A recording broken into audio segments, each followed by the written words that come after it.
Hola a todos, hoy es miércoles, 1 de abril de 2026, y nuestro querido amigo, nuestro hermano, Matthew Ho, está aquí con nosotros. Bienvenido de nuevo. Hola Nima, me alegra verte. Matt, déjame empezar con lo que informó el Financial Times, que Trump ha amenazado con dejar de suministrar armas a Ucrania, a menos que Europa se sume a reabrir este comercio de armamento. Y se está convirtiendo en uno de los mayores problemas para Donald Trump, que Europa no coopere ni colabore con él en este comercio de armamento. Claro.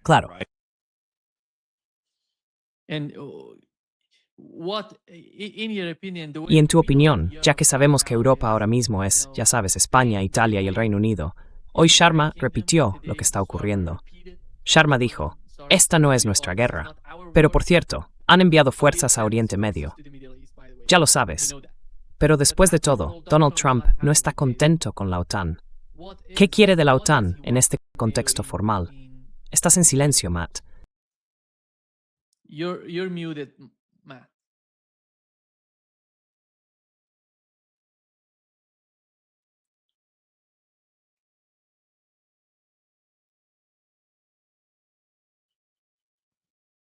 Vale, ¿y ahora qué tal? Sí, has vuelto. Has vuelto. Mi teléfono se conectó al ordenador y creo que ese era el problema. España, el Reino Unido e Italia, los has señalado directamente. Muestra cuánto ha cambiado todo en 20 años. Quiero decir, hay muchas comparaciones, muchos contrastes entre la invasión de Irak de 2003 y esta guerra aquí en el 26. En la invasión de 2003, el Reino Unido tenía 45.000 soldados. Durante la ocupación, los españoles tenían unos 1.500 o 2.000 soldados en Irak, y los italianos. In the invasion in 2003, the UK had 45,000 troops. During the occupation, the Spanish had 1,500 or 2,000 troops in Iraq, and the Italians had about 3,000, if I remember correctly. Tenían unos 3.000, si no recuerdo mal. Quiero decir, la guerra de Irak fue increíblemente impopular en esos países, y aún así continuaron con ella. Se mantuvieron en la alianza estadounidense. Cumplieron su papel como socios menores o como vasallos en el imperio estadounidense. Y ahora se ve que eso ya no ocurre. Los británicos se han cubierto bastante. Starmer dice una cosa, o hacen una declaración del tipo: bueno, podéis usar nuestras bases aéreas, pero solo con fines defensivos. Y esos fines defensivos son B-1 y B-22 que se lanzan en Sintisi. Así que no estoy muy seguro de lo defensivo que es eso. Pero ya sabes, desde luego...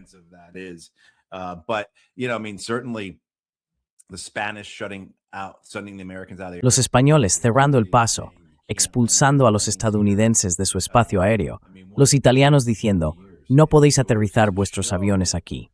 Quiero decir, ¿qué diferencia en 20 años?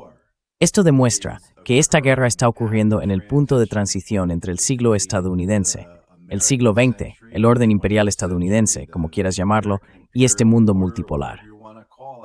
Y tanto tú como yo coincidimos en que el mundo multipolar ya está aquí.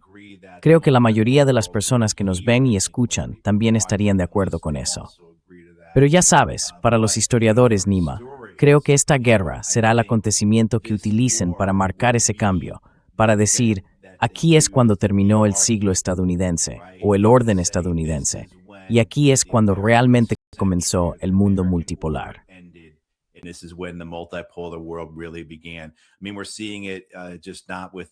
Quiero decir, lo estamos viendo no solo con la fractura de la alianza estadounidense, sino también con los problemas en las relaciones con los aliados del Golfo. ¿Y hacia dónde irá eso? ¿Quién lo sabe, verdad? Quiero decir, allí hay monarcas en el poder que han dependido de Estados Unidos para mantenerse en el trono durante décadas. Es algo ventajoso ser un vasallo de Estados Unidos si eres un monarca del Golfo. Pero los problemas, tensiones y trastornos muy reales que ha traído esta guerra son cosas que no pueden simplemente ignorar o pasar por alto, especialmente los bahrainíes. ¿Cómo puede Bahrein siquiera plantearse una segunda ronda de una guerra como esta, cuando el control de su monarca sobre el poder es tan precario? monarch is so tenuous in his power there, is it really worth keeping the American Fifth Fleet? Sabes, realmente vale la pena mantener la quinta flota estadounidense en Manama.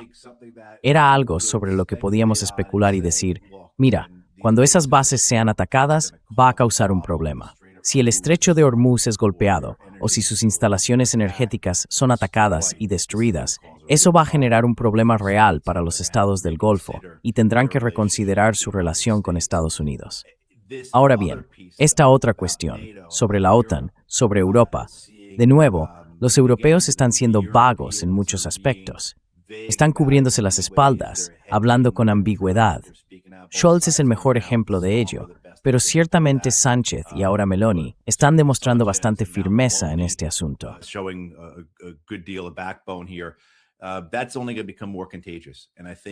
Eso solo va a volverse más contagioso. Y creo que a medida que esto avance, los estados europeos, especialmente después del fiasco de Groenlandia, tienen que empezar realmente a pensar en el fin del imperio estadounidense y en lo que eso significa para ellos. Una guerra como la que estamos viendo aquí con Irán es predecible. Creo que se entiende bien que a medida que el imperio estadounidense declina, que el siglo estadounidense llega a su fin y que este mundo multipolar toma forma y se consolida, el imperio estadounidense va a hacer todo lo posible por mantener el poder. Y eso va a significar arremeter. Vamos a ver guerras como esta. Pero, como no estamos en el siglo XX, veremos guerras que tendrán efectos importantes en todo el mundo, como esta, que está causando daños económicos a todos.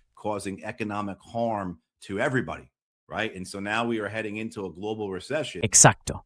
Y ahora nos dirigimos hacia una recesión global, posiblemente una depresión global. No es solo Estados Unidos el que se enfrenta a la perspectiva de la estanflación, es todo el mundo. Todo el planeta se enfrenta a una mayor inflación junto con una recesión. ¿Y cómo se sale de eso? Lleva años, especialmente cuando dicen que llevará años reconstruir las instalaciones energéticas ya destruidas en el Golfo. Estamos ante una recesión global que durará años, si no una depresión, además de la inflación. Así que esta idea de que la guerra es un acontecimiento transformador importante se puede ver en las consecuencias que está teniendo, incluso en las conversaciones que estamos viendo ahora entre los europeos, así como en algunas de las decisiones que están tomando.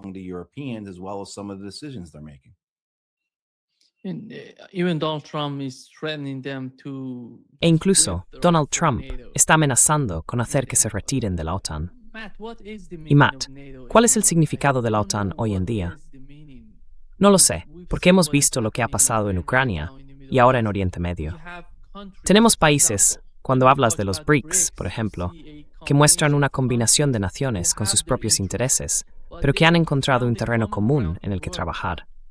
Pero cuando se trata de la OTAN, ves a un país teniendo que sacrificarlo todo por los demás. Este tipo de coalición ya no va a funcionar, en mi opinión. Por eso creo que los cimientos de la OTAN están temblando ahora mismo.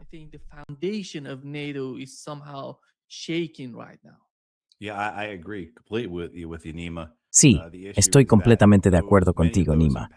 El problema es que muchos de los que están impulsando a Europa, y acabo de decir que algunos se enfrentan a este nuevo orden mundial, mientras que otros lo reconocen y están aterrados por él.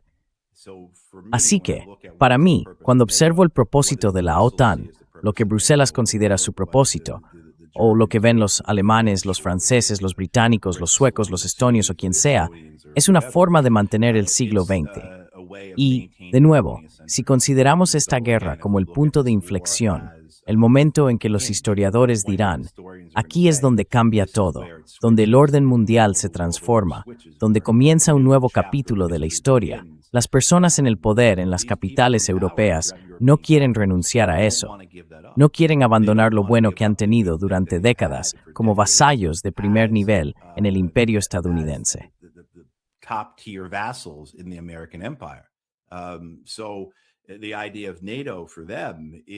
Así que, para ellos, la idea de la OTAN es una extensión del siglo XX. Es mantener el statu quo, su manera de seguir siendo relevantes dentro de un modelo del siglo XX basado en el poder militar, incluso después de haberse desindustrializado y de haber vaciado sus ejércitos.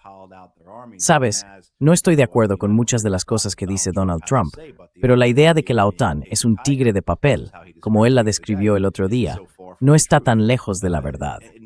Y por eso creo que esto es lo que la OTAN significa para los europeos y para el sector del Partido Demócrata dentro del estamento de política exterior, así como para el sector neoconservador de ese mismo estamento. Muchos miembros del Congreso, especialmente en el Senado de los Estados Unidos, incluso republicanos, ven esto como la manera de preservar la OTAN y la dominación estadounidense.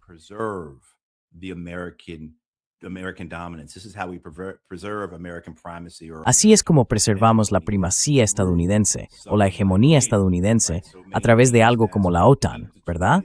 Mantener el statu quo, prolongar el siglo XX. Así que existe esta esperanza tanto en Washington como en las capitales europeas, incluida Bruselas, de que los demócratas recuperen la Casa Blanca en 2028 y que entonces todo vuelva a la normalidad, a la rutina de siempre. Ya sabes, en esencia se trata de hombres y mujeres en puestos de poder que silban para espantar el miedo, por así decirlo. La era ha muerto. El siglo XX ha terminado. Esta guerra lo está demostrando. Pero estas personas quieren aferrarse al pasado porque en ese pasado se arraiga su poder actual y no ven ninguna forma de mantenerlo en el futuro a menos que las viejas estructuras permanezcan intactas, siendo la OTAN la principal de ellas. Sí. Matt, we know that Donald Trump gonna address the nation. Matt, sabemos que Donald Trump va a dirigirse a la nación hoy a las 9 p.m.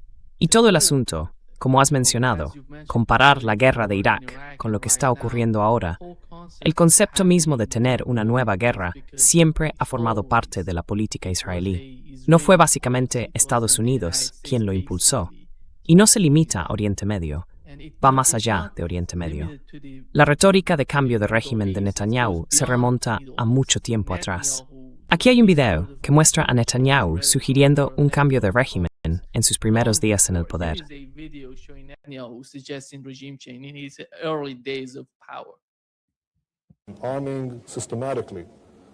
Armando de forma sistemática a la mayoría de los grupos terroristas que operan contra Occidente. Los han estado entrenando en su propio territorio y en países alineados con la Unión Soviética. Les han estado proporcionando dinero, valijas diplomáticas, refugios seguros y demás. Si elimináramos a la Unión Soviética y a su principal representante, la OLP, el terrorismo internacional se derrumbaría. Dejaría de ser tan amenazante.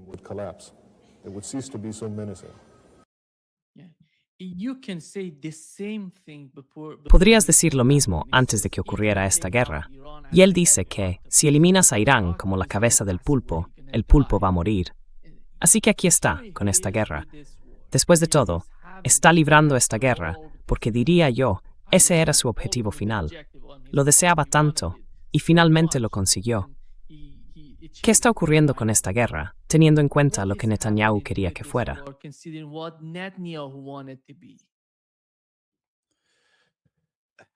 Sí, esa idea de que solo tienes que cortar la cabeza de la serpiente y entonces todos tus problemas simplemente, ya sabes, desaparecerán. Creo que Netanyahu ve el mundo de esa manera. Creo que considera a Irán como el cuartel general del eje de la resistencia. Y en muchos sentidos, tiene razón, en el sentido de que la Guardia Revolucionaria Islámica proporciona gran parte del liderazgo, el apoyo, el mando y control, los aspectos estructurales. Ahora bien, el eje de la resistencia es increíblemente descentralizado, pero no tan descentralizado como para que no tuvieran la paciencia estratégica de esperar durante los últimos años. Eso es algo en lo que me equivoqué repetidamente, criticando a Hezbollah o suponiendo que Hezbollah había sido realmente neutralizado, cuando resulta que no. Simplemente estaban esperando su momento.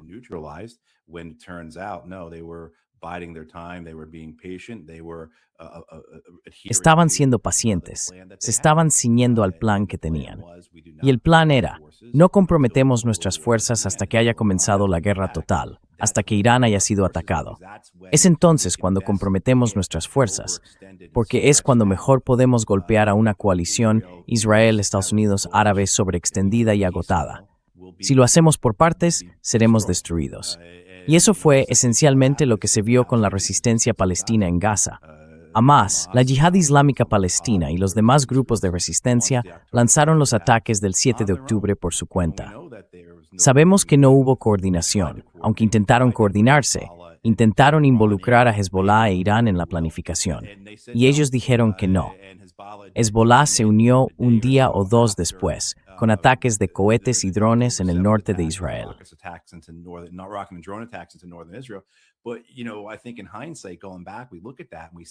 Pero ya sabes, creo que, en retrospectiva, mirando hacia atrás, podemos ver que eso era algo que Hezbollah no quería hacer, para lo que no estaba preparado y que no estaba en su calendario.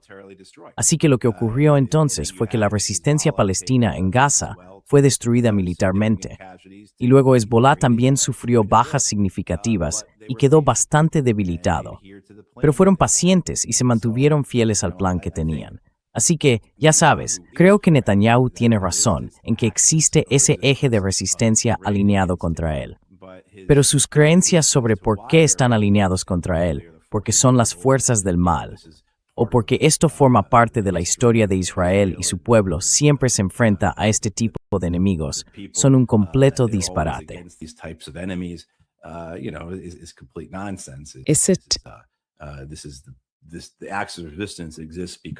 Los actos de resistencia existen debido a la presencia de Israel como una colonia de Occidente y a su expansión a lo largo de las décadas, así como a su trato horrendo, no solo hacia sus vecinos, sino también hacia las personas que ha ocupado. Así que, sí, quiero decir, en ese sentido, ¿ha logrado Netanyahu lo que decían que iban a lograr eliminando, como decías, al pulpo que controla todo? No, no hemos visto eso en absoluto. No lo hemos visto en absoluto. Y hemos visto que la resistencia iraquí, junto con Hezbollah, está trabajando en coordinación con los iraníes. Obviamente, está descentralizada, pero son capaces de llevar a cabo sus operaciones de manera eficiente juntos.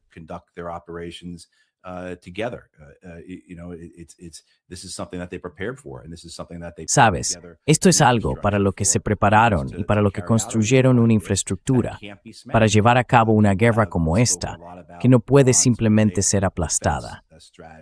Se ha hablado mucho de la estrategia de defensa en mosaico de Irán, donde el país está dividido, creo, en unas 30 y tantas zonas de mando militar. Eso impide que un solo ataque elimine toda la estructura de mando, porque está completamente descentralizada. Es similar a cómo creo que funciona el eje de resistencia. Hay coordinación y comunicación, y se refuerzan mutuamente, pero eliminar a uno no elimina a los demás.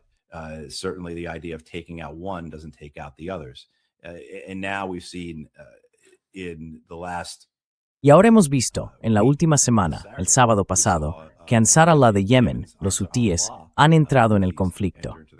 Y si alguien piensa que la entrada de los hutíes exactamente en la cuarta semana de la guerra es una coincidencia, puede que lo sea.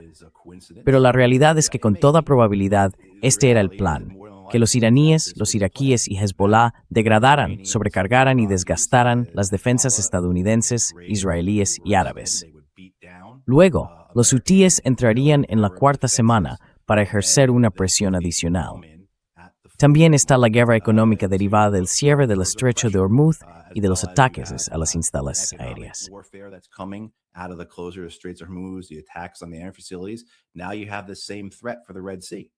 Ahora tienes la misma amenaza en el Mar Rojo. Los hutíes lanzaron otro ataque hoy.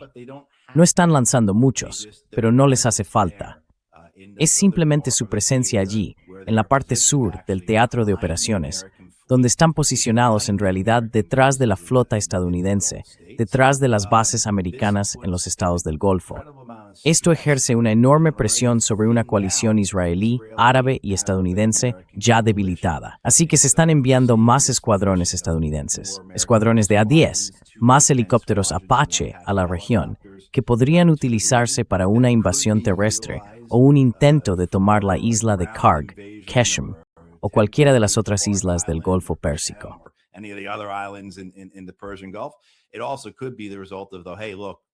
También podría ser el resultado de algo como, oye mira, los hutíes están ahora en la guerra y necesitamos desplegar aviones sobre Yemen. Poner A-10 sobre Yemen, teniendo en cuenta la capacidad de los hutíes para derribar aeronaves, podría ser un poco irresponsable. Pero bueno, ya veremos para qué se utilizan esos aviones. El hecho de que los hutíes entraran en el conflicto en la cuarta semana me indica que hay un plan y la ejecución de un plan, una estrategia que el eje de la resistencia está siguiendo.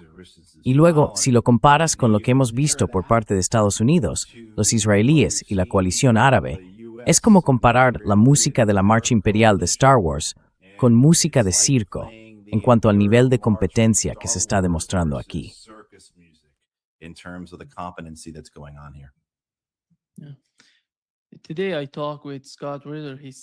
Hoy hablé con Scott Ritter.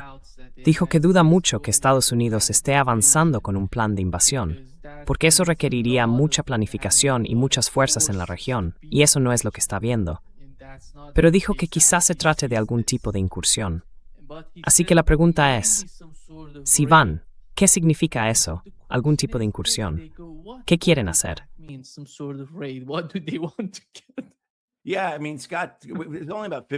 Sí, quiero decir, Scott, ahora mismo hay solo unos 50,000 efectivos estadounidenses en la región. Compáralo, por ejemplo, con Irak en 2003, cuando había entre 250,000 y 300,000 fuerzas estadounidenses en la zona, incluyendo una fuerza de invasión de unos 175,000, más 45,000 británicos y un montón de otros que mencioné antes. Así que quiero decir, estamos hablando de una fuerza de 50,000 efectivos que se supone será reforzada con 10,000 soldados más. La mayoría de esa fuerza no son combatientes. Es decir, incluso los más de 5,000 marines que llegan a bordo de las 2 unidades expedicionarias de marines, la mayoría de ellos no son combatientes. Menos de la mitad son realmente marines que llevarían fusiles sobre el terreno, por así decirlo. Están por parte de unidades de apoyo, del ala aéreo o de lo que sea.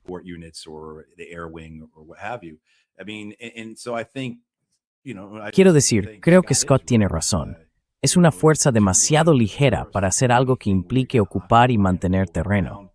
Hay todo tipo de preguntas. ¿Desde dónde se desplegaría? Tendría que ser un asalto aéreo, por supuesto, y eso es mucha distancia que cubrir. ¿Cómo se les reabastecería? ¿Cómo se les reforzaría? ¿Cómo se les evacuaría médicamente? Además, estás enviando tropas a un terreno que los iraníes no solo conocen, sino han preparado ante una invasión. Los iraníes han dicho abiertamente, damos la bienvenida a una invasión estadounidense. Básicamente están diciendo que las tropas terrestres estadounidenses en Irán, ya sea en las islas o en el continente, estarían cayendo directamente en su plan.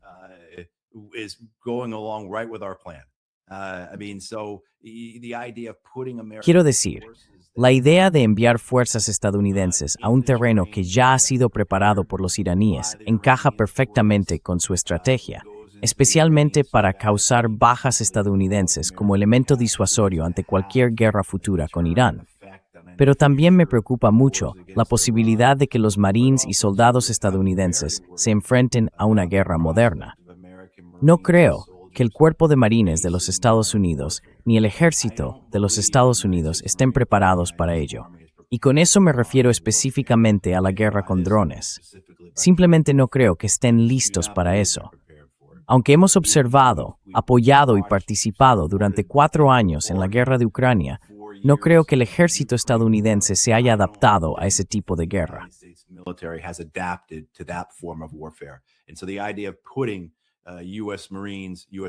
Así que la idea de enviar marines estadounidenses o paracaidistas estadounidenses a una playa en algún lugar, en alguna isla iraní, bajo el cielo abierto, expuestos a drones, misiles, artillería y todo lo que los iraníes hayan preparado para un evento así, me aterra. La idea de que sería una masacre, que sería similar a, y siempre pronuncio mal el nombre del lugar, la batalla de Krinky en 2024, cuando los ucranianos cruzaron el río desde Jersón, tomaron una cabeza de playa y luego fueron masacrados durante 2 o 3 días en esa pequeña isla. Sí, al otro lado. No la isla de las serpientes. Snake Island. They call it Snake Island. No, not Snake Island. This is a settlement Se trata de un asentamiento en la orilla izquierda del río de Dnieper, en la ribera izquierda, donde los ucranianos empezaron a desplegar fuerzas a finales de 2023 en un intento de compensar el desastre de la ofensiva de ese año. Según tengo entendido, esto fue en gran medida impulsado por los británicos, aunque estoy seguro de que también había generales ucranianos deseosos de hacerlo. Enviaron infantes de marina ucranianos al otro lado del río. Tomaron una cabeza de playa y establecieron una posición. Y luego los rusos los masacraron durante 2 o 3 meses, una pequeña versión de Gallipoli, por así decirlo, en la que los ucranianos no podían reabastecer a sus fuerzas ni evacuar a sus heridos. Fue una catástrofe absoluta, una pesadilla. Y eso es lo que me preocupa que podría ocurrir aquí, si se desplegaran fuerzas estadounidenses en una de esas playas, que no pudieran recibir refuerzos.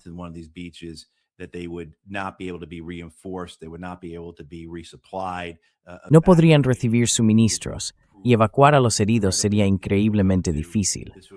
Sería como Khe Sanh, si la gente recuerda aquella batalla de los marines en Vietnam, o como Dien Bien Phu, los franceses contra los vietnamitas. Es ese tipo de trampa en la que te has metido. Pero la idea que circula por ahí es esa tontería de que tomaremos la isla de Karg y que eso de algún modo nos dará ventaja sobre los iraníes porque controlaremos sus instalaciones de exportación. Bueno, los iraníes pueden simplemente cortar el suministro de petróleo, así que en realidad no importa. No podríamos usarlo para nuestros propios fines, de todos modos.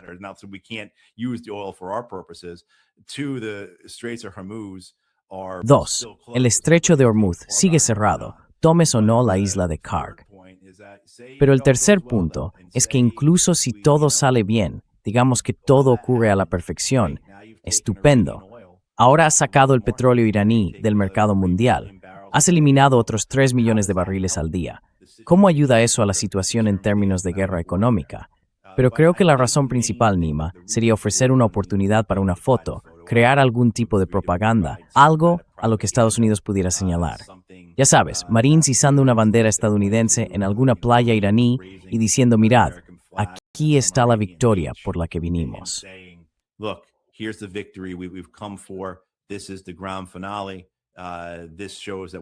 Este es el gran final. Esto demuestra que somos victoriosos y permite al presidente de los Estados Unidos proclamar la victoria. ¿Sabes? Eso es lo que me preocupa, que sea un intento de propaganda, solo una oportunidad para hacerse la foto, destinada a proporcionar las imágenes y los videos que justifiquen el fin de esta guerra. Muy parecido a la guerra de 12 días, cuando envían los B-2, hacen un gran bombardeo de las instalaciones nucleares. Y ese es el gran final, el gran espectáculo al final del Festival de Fuegos Artificiales, ¿verdad? Eso es todo. Se acabó. Y creo que eso es quizá lo que la Casa Blanca está pensando ahora mismo sobre cómo justificar salir de eso.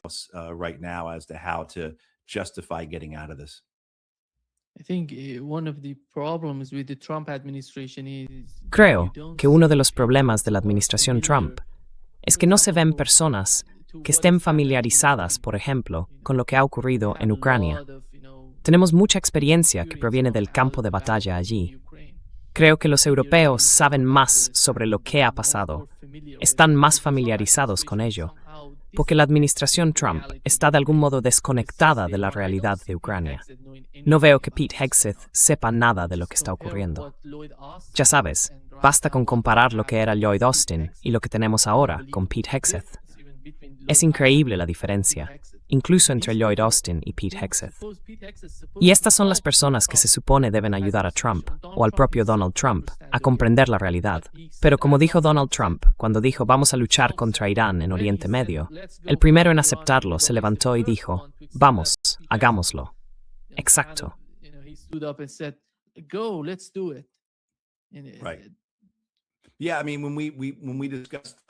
Sí, quiero decir, cuando el año pasado hablamos de por qué eligieron a Pete Hegseth, creo que esto fue lo que determinamos, que este es su papel. Lo escogieron porque va a ser ferozmente leal al presidente. Y en segundo lugar, porque va a ser el mayor defensor del presidente, el portavoz más destacado, el trompetista más ruidoso, el animador más entusiasta del presidente. Y eso es lo que hemos visto que ocurre aquí. Su fanfarronería, su arrogancia, su vanagloria. Ya sabes, dirige oraciones desde el podio por la matanza de los enemigos de Estados Unidos y la protección de las fuerzas estadounidenses.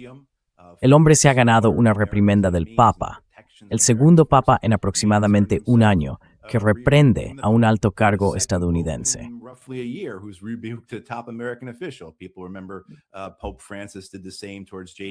La gente recuerda que el Papa Francisco hizo lo mismo con J.D. Vance el año pasado también. Quiero decir, eso es todo un logro. Creo que, ya sabes, también existe en general una mentalidad, un carácter, una realidad del pueblo estadounidense.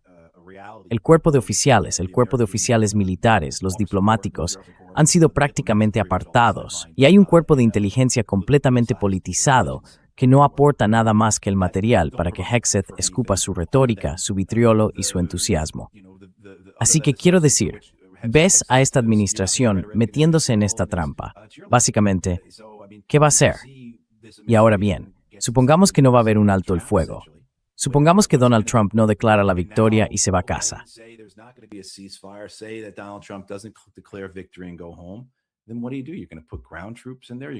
Entonces, ¿qué haces? ¿Vas a enviar tropas terrestres allí?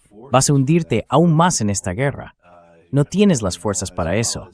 Para empezar, lo sabes tan bien como yo, se te está acabando el tiempo. La economía mundial se está derrumbando. Tu propia economía se está derrumbando. Tienes las elecciones de mitad de mandato en noviembre y tu popularidad, señor presidente, está en su punto más bajo.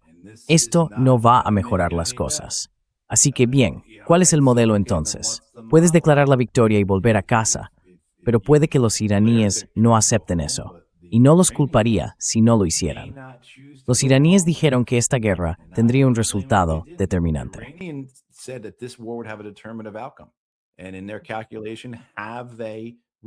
Y en su cálculo han llegado a ese punto. Han asumido un coste tan grande, no solo para la región, sino para todo el mundo, que ya exista un elemento disuasorio que impida a Estados Unidos e Israel volver a hacerlo. O tiene que venir más daño, más sufrimiento al resto del mundo a través de esta guerra económica para establecer esa disuasión. No sé cómo van a calcular eso los iraníes, pero ciertamente se puede ver cómo algunos iraníes dirían que no, que esta guerra debe continuar hasta que lo logremos.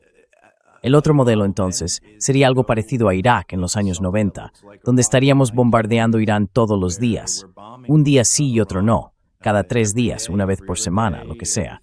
Y ya sabes, junto con las sanciones, intentando provocar problemas, intentando inducir golpes de Estado.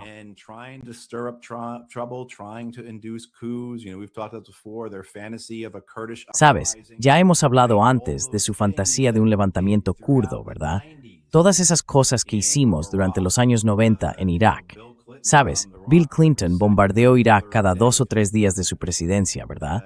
Entonces, ¿ese es el modelo que van a seguir? Pero aquí estamos otra vez, Nima, hablando de mentalidades del siglo XX. Y no creo que esa idea de lo que llamábamos el contención de Irak, toda esa idea de que íbamos a contener a Irak y así Saddam Hussein no causaría problemas, realmente funcionara. La realidad era que esperábamos que si seguíamos removiendo las aguas con nuestros bombardeos, con las sanciones y con pagar a la gente adecuada, al final habría un cambio de régimen.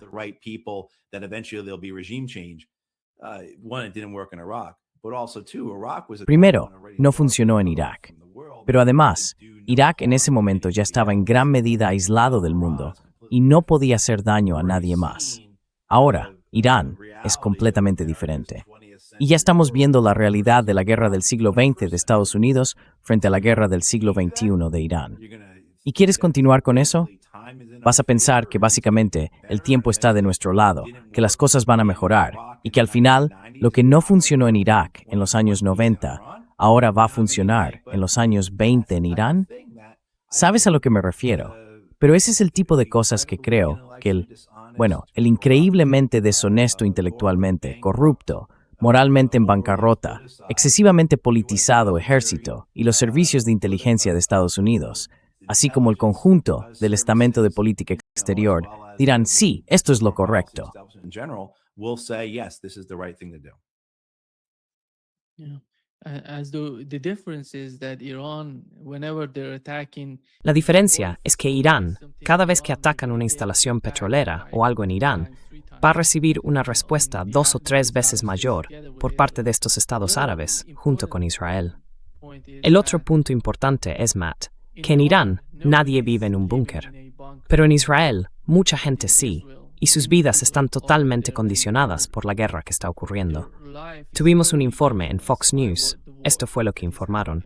we had a report on Fox News. Here is what they reported on. We get from the Israeli people that we talk to. Lo que oímos de la gente israelí con la que hablamos es que quieren terminar el trabajo. No quieren tener que lidiar más con esto. No quieren que sus hijos crezcan en refugios antiaéreos.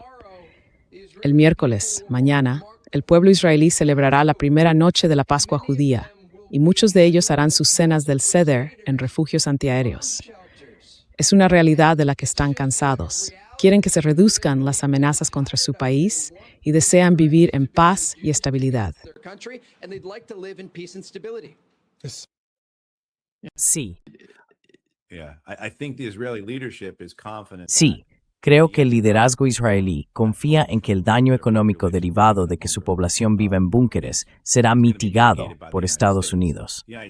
Estados Unidos dio $60,000 millones a Ucrania para mantener a flote su gobierno y su economía, ¿verdad? Hará lo mismo por Israel, sin dudarlo. Así que no creo que los líderes israelíes tengan esa preocupación. Recibirán una línea de vida, un rescate por parte de los estadounidenses. Pero la cuestión que acabamos de oír abordar, que tus hijos vayan al colegio en un búnker, que tu vida se paralice, ya sabes, Israel es una nación pequeña. No hay muchos lugares a donde ir. Supongo que en Irán, tú podrías decírmelo mejor, pero mucha gente ha abandonado las zonas urbanas.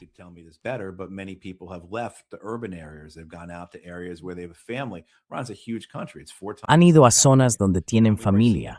Irán es un país enorme. Tiene aproximadamente 4 veces el tamaño de California. Y ya hemos visto que millones de iraníes han sido desplazados. Así que creo que la carga para Israel, en cuanto al peso que esto tiene sobre su sociedad, es más fácil de agravar y más probable que cause malestar político que en Irán.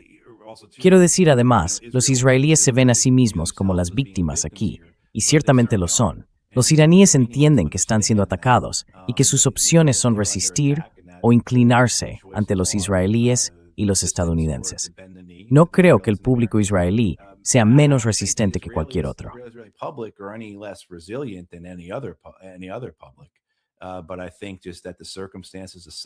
Pero creo que las circunstancias, el tamaño del país, la realidad de vivir en un búnker en lugar de, por ejemplo, ir a casa de tus primos en el campo o algo así, tendrán un efecto real, un efecto muy real.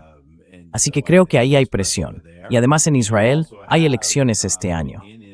Sabes, originalmente, no he visto nada más reciente sobre esto, pero al comienzo de esta guerra, creo que la estimación de Netanyahu, la estimación de su coalición gobernante, era que la guerra iría bien, que adelantarían las elecciones para que se celebraran justo después del final de la guerra, lo más cerca posible, y que se mantendrían en el poder.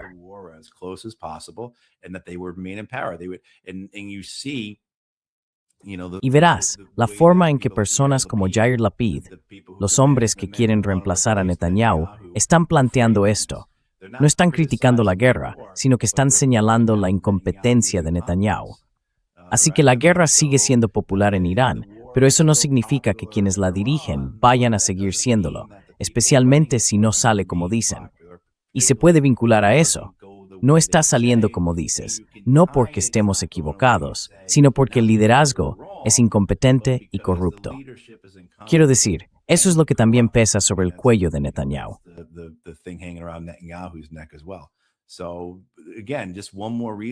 Así que, una vez más, una razón más por la que cuanto más se prolongue esta guerra, más favorece a Irán.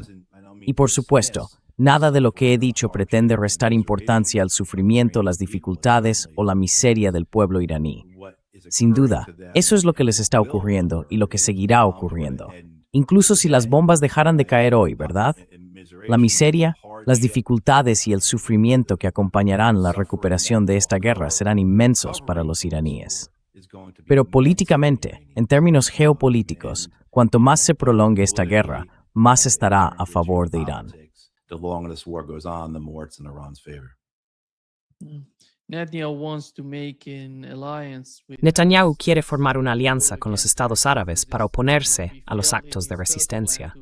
Fracasó en su primer plan de destruir la cabeza del pulpo. Ahora mismo está hablando de crear algún tipo de alianza con Arabia Saudí y los Emiratos Árabes Unidos. Pero el problema es que la opinión pública no está ahí para ayudar a Israel. No sé cuál es el nivel de inteligencia del Mossad en esos países, porque de algún modo el tipo parece totalmente desconectado de la realidad. Es que, ¿quién va a ayudarte? Hablemos de Kuwait, de los Emiratos Árabes Unidos, de Arabia Saudí. Estás hablando de que el pueblo sea el ejército, no de que los líderes sean el ejército.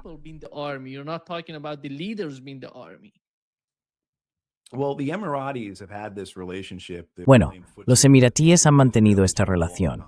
Llevan mucho tiempo jugando a escondidas con los israelíes. Y desde luego, la reacción emiratí durante esta guerra, el gobierno, ya sabes, proclamando en voz alta y con orgullo que participará en la reapertura del estrecho de Hormuz, lo demuestra. No han mostrado la clase de reticencia que hemos visto en otros estados del Golfo. Y estos estados del Golfo están en una posición difícil, similar a lo que hablábamos antes sobre los líderes europeos que se aferran al poder gracias a las viejas costumbres, a los viejos sistemas. Y eso es, sin duda, cierto en el caso de estos monarcas del Golfo. Deben su poder a que Estados Unidos los mantiene en el poder.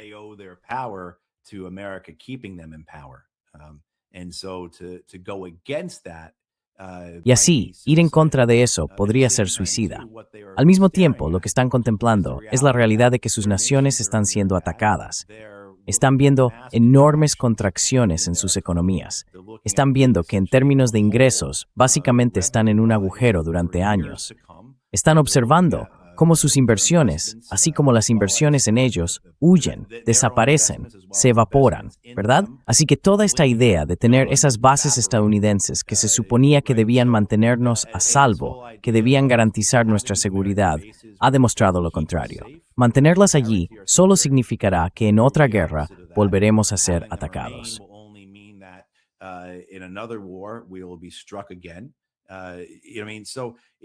Quiero decir, si lo miras de forma lógica o racional, no tiene sentido que estos estados del Golfo sigan manteniendo la relación actual con los estadounidenses. Seguir permitiendo estas bases, no buscar otras opciones, no profundizar las relaciones con otros países, implicarse más con, ya sabes, los BRICS u otras alternativas, construir lazos más fuertes con los rusos, los chinos, los indios, quien sea. Ya sabes, está la garantía de seguridad entre Pakistán y Arabia Saudí, que se sumen los turcos, que se sumen los egipcios.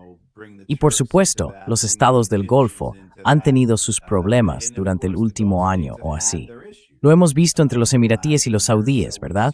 Los saudíes expulsaron militarmente a los emiratíes de Yemen a comienzos de este año.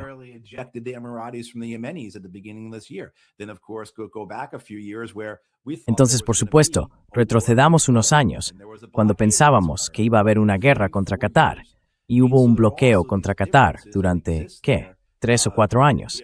Quiero decir, también existen esas diferencias allí, ya sabes. Así que es un panorama muy complicado. Estos monarcas están intentando averiguar qué es lo mejor para mantenerse en el poder.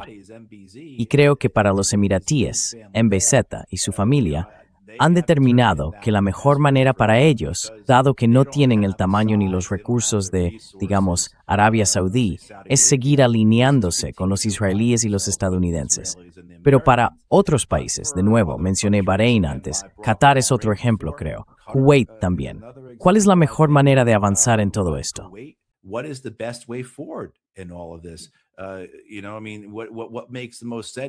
Ya sabes, quiero decir, ¿qué es lo que más sentido tiene, no solo para sus intereses nacionales reales, para los intereses de su población, sino también para los gobernantes?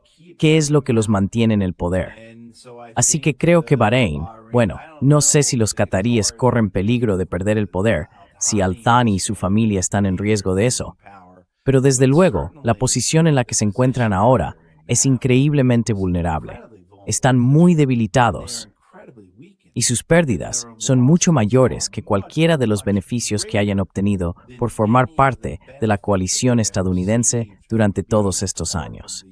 Aquel avión de $400 millones que le regalaron a Donald Trump ciertamente no le compró a Al-Thani la capacidad de llamarlo, captar su atención y conseguir que lo escuchara como él pensaba que podría hacerlo.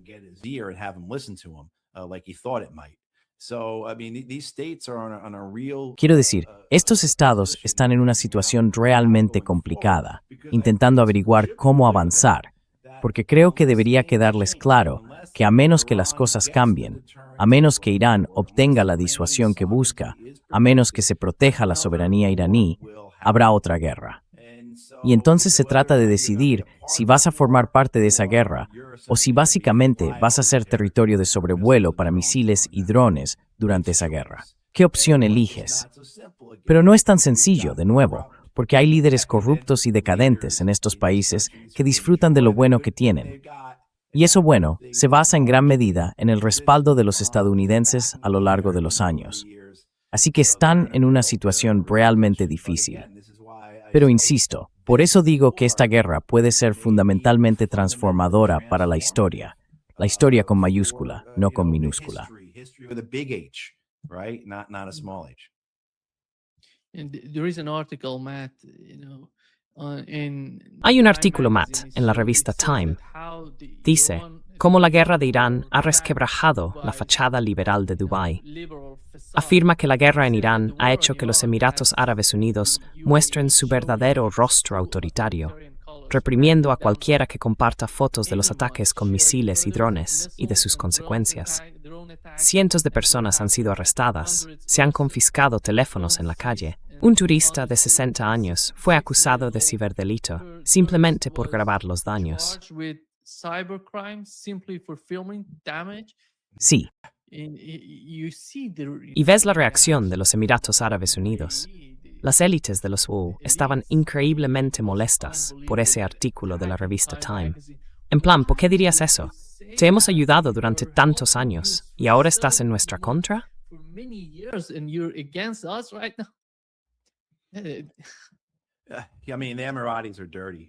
quiero decir, los emiratíes son corruptos. Es decir, simplemente lo son.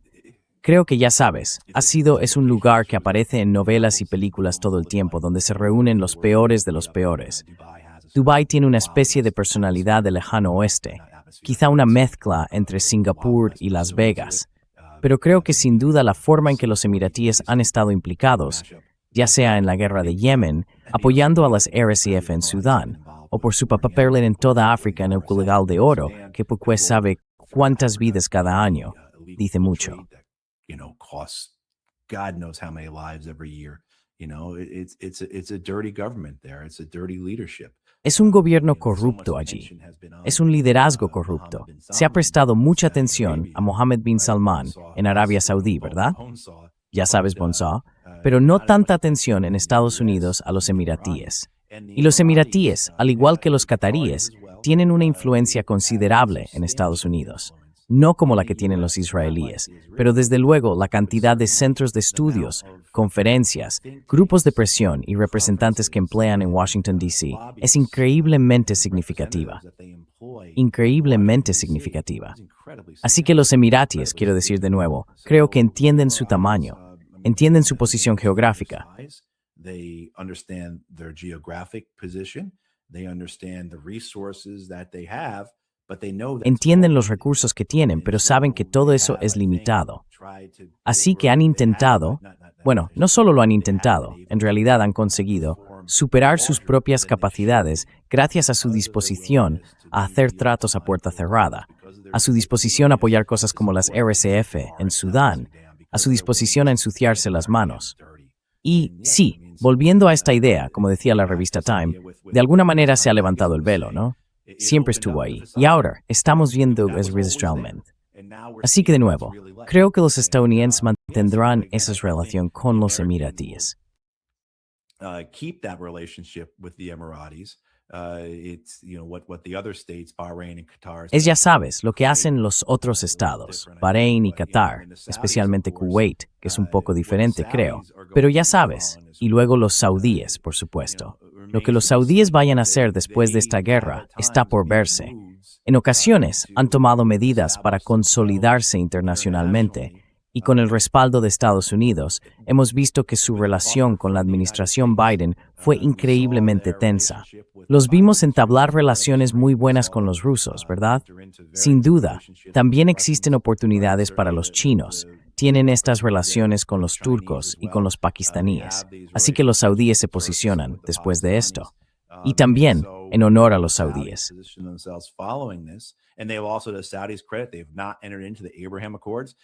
No han entrado en los acuerdos de Abraham. Los emiratíes fueron los primeros en unirse a los acuerdos de Abraham, creo que fueron los primeros, pero se lanzaron de lleno a ello. Exacto. Así que ves a todos estos estados haciendo distintos cálculos, intentando posicionarse para lo que viene después. Pero de nuevo, la idea es que, para que realmente puedan posicionarse de una manera que otorgue soberanía a su país, que los mantenga alejados de una guerra futura y que les permita encaminar a sus países hacia el siglo XXI de una forma coherente, una que no esté dominada por los dictados de Estados Unidos ni por un orden mundial del pasado, esa es la elección que tienen que hacer. Eso es lo que tienen delante ahora mismo. Yeah. Matt, before wrapping up, I want to Sí. Matt, antes de terminar, quiero plantearte un pequeño reto. Si fueras, ya sabes, una de las personas del círculo íntimo de Donald Trump, ¿qué le sugerirías antes de que se dirija a la nación esta noche a las 9 p.m.? ¿Qué le dirías? ¿Qué tipo de consejo le darías? What would you say to him? What would you give him as some sort of advice? Le diría que dimitiera. Ya sabes, quiero decir, eso es sí, decirle que dimita. No sé qué más. ¿Qué más podrías decir? Quiero decir, desde luego podrías soltar todo este discurso de, señor presidente, nos dirigimos hacia un mundo multipolar, usted sigue en el siglo XX, pero no escucharía nada de eso. Y ese es el peligro que tenemos aquí, Nima. Tenemos a Donald Trump, tenemos a Pete Hegseth, tú y yo, y a toda la demás gente, toda la buena gente que tienes invitada. Personas que están viendo y escuchando. Nos volvemos demasiado listos con esto. Somos demasiado racionales al respecto, demasiado sensatos, ¿verdad? Y queremos creer que en algún lugar de este caos que estamos presenciando, en esta locura, en esta guerra que estamos viendo, hay algún tipo de lógica que se está aplicando.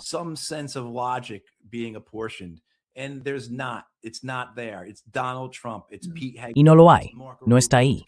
Son Donald Trump, Pete Hegseth, Marco Rubio, Caroline Leavitt. Ya sabes, estas son las personas que toman las decisiones. Así que, sí, ¿qué dirías si se tratara de Barack Obama o George W. Bush? Solo diferentes formas de criminales de guerra, ¿sabes?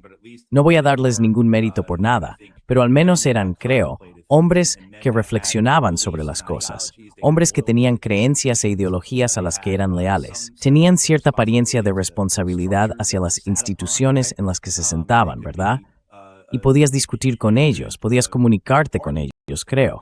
Pero este hombre, no.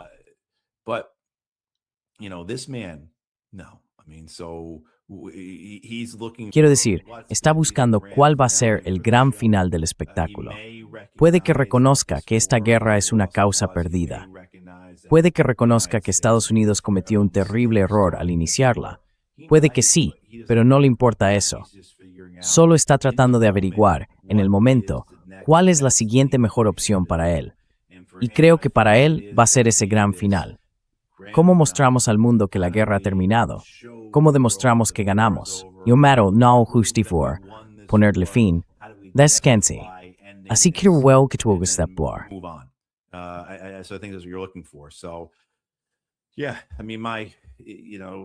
Sí, quiero decir, Mike, ya sabes, supongo que podrías decir, señor presidente, simplemente salga de esto, acabe con esta guerra, declare la victoria y váyase a casa. Pero creo que él está buscando algo como lo que Hegseth va a ofrecerle. Señor presidente, vamos a sacar a esos marines del Trípoli y de sus buques gemelos. Los tendremos con base en Omán, o Arabia Saudí, o Kuwait, o en algún sitio. Luego harán un asalto aéreo a Clark. estarán allí 3 días, etcétera, etcétera, etcétera. Muchas fotos de ellos en la playa con banderas estadounidenses. Y entonces básicamente podrá decir que los iraníes se han rendido, que han dicho basta, y luego los retiraremos y eso será el final. Y entonces se abrirá el estrecho de Hormuz.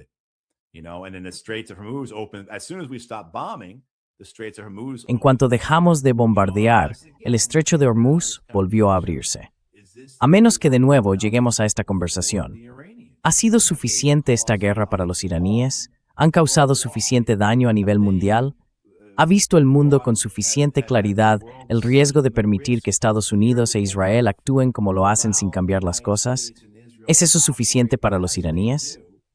Bien, quiero decir, han creado las condiciones para que, cuando los israelíes y los estadounidenses quieran hacer esto de nuevo, el resto del mundo diga, no, no podéis hacer esto, es demasiado dañino, es demasiado. Bien, quiero decir, hemos llegado ya a ese punto. No sé si alguien le está diciendo esas cosas al presidente. No sé si existe ese cálculo, esa comprensión de lo que los iraníes realmente intentan lograr. Quiero decir, sin duda entienden que el precio del petróleo ha subido, aunque Bursengi vuelve a bajar al nivel en que estaba cuando hablaste ayer.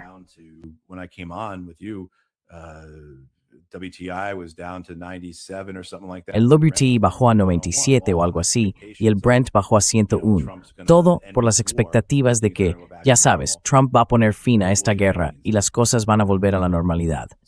¿Qué harán los iraníes, sabes? Así que sí, quiero decir, el problema es que realmente no deberías decir nada más que esto. Estamos tratando con Donald Trump, Pete Hegseth, Marco Rubio, John Ratcliffe y así sucesivamente. Y ya sabes, no podemos predecir nada. No hay nada que permita hacer un análisis creíble frente a eso. Son hombres y mujeres locos. Y esto es lo que tenemos. Estamos aquí sentados en el imperio estadounidense. Sé que tú estás fuera de él, por supuesto. Pero nosotros estamos aquí, en ese imperio estadounidense, con un emperador loco al mando. Y esto es lo que estamos soportando. Dijo que le encanta pasar el rato con perdedores. Y cuando eres el presidente y realmente dices eso, significa mucho. Y su gente hará fila para colmarlo de elogios. Ya lo dijimos antes, Hegseth. ¿Por qué consiguió el puesto? Porque entendieron qué tipo de adulador era Hegseth. Y eso es lo que me preocupa. Por eso Dan Kane consiguió el cargo de jefe del Estado Mayor Conjunto. Por eso sacaron a Kane de su retiro. Sé que Trump conocía a Kane. Kane dirigió la guerra aérea contra el Estado Islámico. Así que puede que Trump tuviera confianza en él. Trump también cuenta una historia según la cual Kane se puso una gorra de Make America Great mientras estaba de uniforme cuando se reunió con el presidente. Conozco a alguien que conoce a Kane y dice que eso probablemente no ocurrió. Pero ya sabes, esa es la historia que cuenta Trump. Y eso es lo que Trump cree.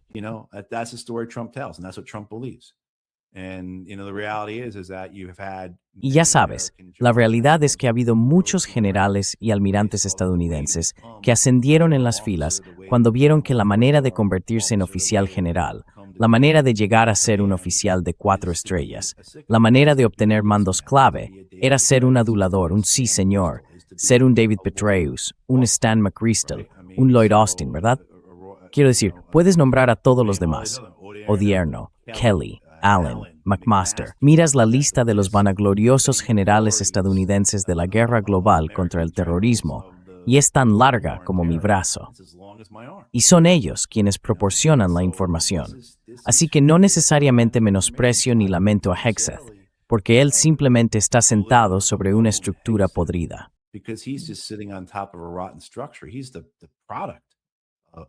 Él es el producto del complejo de seguridad nacional, del estado de guerra. Esto es lo que obtenemos. Décadas de conflictos, décadas de corrupción, décadas de cobardía e incompetencia, décadas de guerras fracasadas, décadas construyendo barcos y aviones que son una pesadilla de mantenimiento mientras los contratistas se enriquecen. Por supuesto que tenemos a Pete Hegseth como secretario de Defensa. ¿Quién más podría ser? Ya sabes, de eso trata también esta guerra. Por supuesto que tenemos esta guerra que estamos perdiendo. Por supuesto que estamos en una guerra imposible de ganar. Por supuesto que los iraníes tienen la iniciativa. Por supuesto que están al mando. Por supuesto que esta guerra favorece a los iraníes mientras continúe. ¿Cómo podría ser de otra manera? Mira a Estados Unidos en las últimas décadas. ¿Cómo podría haber sido de otro modo? How else could it have been, you know? Thank you so much. Muchas gracias, Matt. Y veamos qué dice Donald Trump esta noche a las 9. 9 p.m. Yeah, today. Right, exactly. Exacto, exacto, eso es. Bueno, gracias, Nima. Eres demasiado modesto para decirlo, pero por favor, todo el mundo, dadle a me gusta y suscribíos al programa de Nima para ayudarle a aumentar su audiencia. Ya tienes como 400,000 suscriptores o algo así. Sí, se está acercando. Sí, es fantástico. Es genial. Veo que te citan todo el tiempo. La gente me envía cosas como, oye, ¿has visto esto? Y muy a menudo es una entrevista que hiciste con alguien. Así que, sí. Gracias. Gracias, Matt.